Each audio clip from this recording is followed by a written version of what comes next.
we are going to do a little bit of a texture project, just like the fluffy texture of my newly grown bear ears. Fancy! Now that you are all texture experts, that is a tongue twister.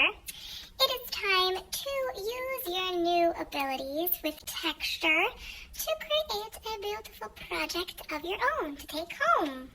Before we start this project, we are actually going to use a piece of paper so that there is not any paint getting on the table. And we are going to put our name on the paper somewhere. It doesn't actually matter as long as I can read it. So Miss Kaplan, and you are also going to put your number.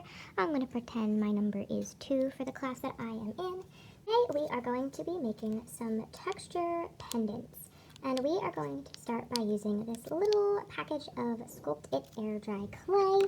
You might use Model Magic or anything else like that that air dries pretty quickly. We're going to use this, and you're going to take the scissors and carefully cut open the top, and you might have to kind of cut down the side a little bit too. Peel that open and take your little rectangle of clay out. You might have to warm it up in your hands, squish it around. It kind of feels like an airhead, which is a very strange texture.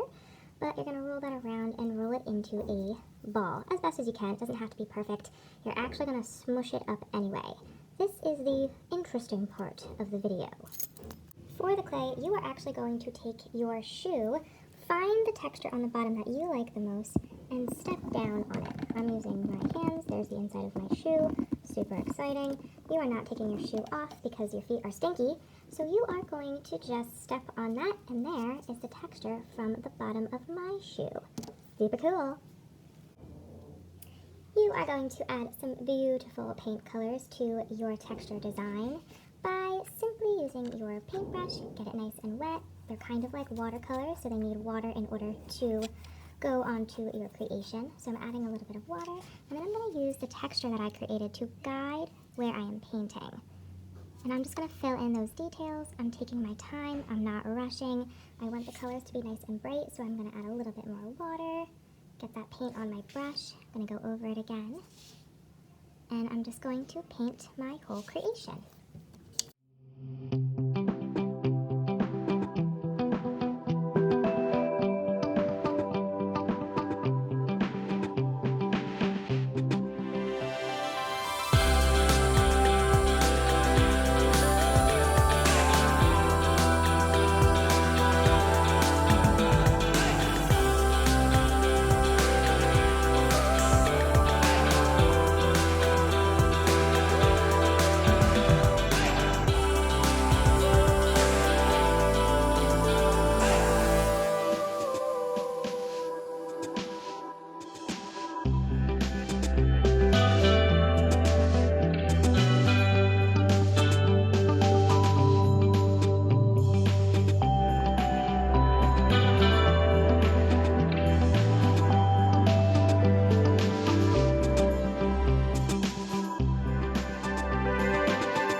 Here is my completed texture creation. It looks super cool. It almost kind of looks like a face with teeth coming down, but you can see when I put it to the side, those pieces are raised. It's pretty bumpy, and it looks really neat.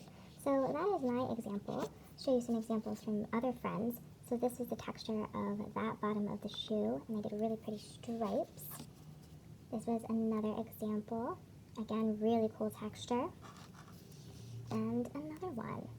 Very, very neat job. I can't wait to see what you create. Ooh, too close.